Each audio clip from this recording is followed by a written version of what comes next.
So the first ones, they want rational exponents. That just means fractional exponent. So when you see a square root and there's no little number down here, it's kind of like thinking it's a 2, whereas with number 40, they have a 3 for the cubed root. So you have an 11t. If you think of those as being in parentheses, it's all to the first power.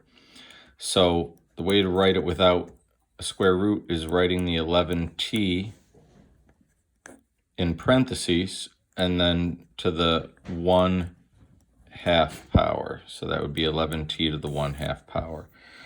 Over here, the m cubed plus n cubed, because it's addition and they're not like terms, you can't combine them. So you have an m cubed plus n cubed to the first power, and it's all under the cubed root. So the way you would write that is m cubed plus n cubed, and then to the 1/3 power.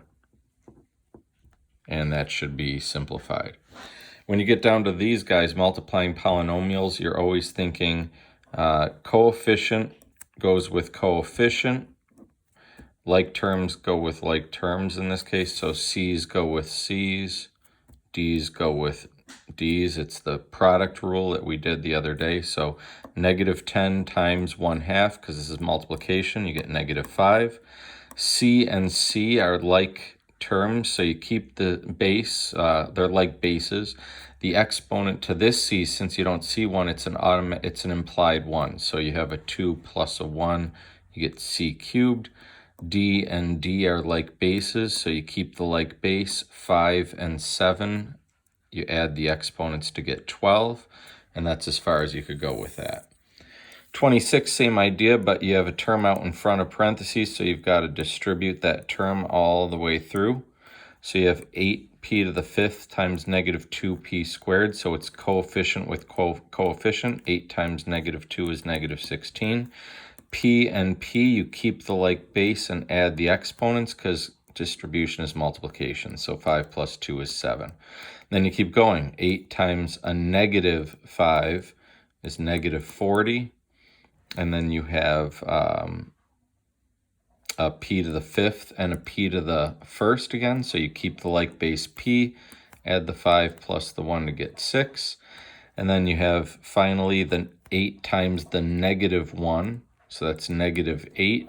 You have p to the 5th here, but no more variables here. So you just bring over the p to the 5th power. Since this is p to the 7th, this is p to the 6th, and this is p to the 5th, you can't combine any of these terms, and you're done. For 32, the same idea, but it's a lot longer. You've got it's distribution, but first you have to distribute this term to all 3 terms over here. And then you have to take the -5 and distribute that to all 3 terms. So a lot of steps here. So 10 times 1/5, 1/5 of 10 is 2. And then v to the 1st times v squared gives you v to the 2 plus 1, or 3.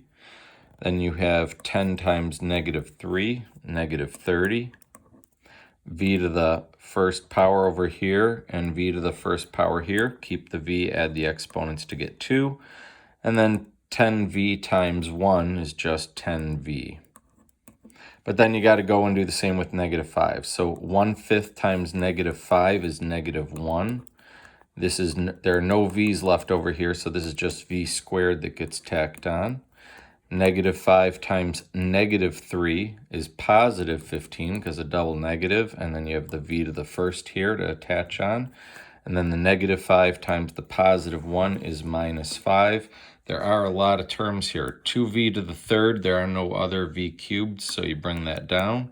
You have a -30v squared and a -1v squared, so that's -31v squared total. You have a +10v and a +15v, so you could combine to get +25v, and then the -5 at the end just gets tacked on there. Now that's a v cubed, a v squared, a v, and a constant. You can't put those together anymore.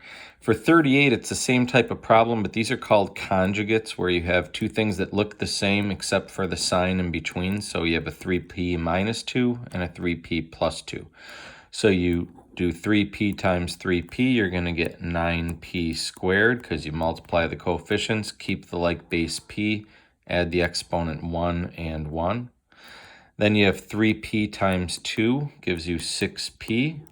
Now you've got to distribute the -2. -2 times 3p is -6p. This always happens with conjugates. You get the two middle terms that cancel each other out. And then you have the -2 times the 2 gives you -4.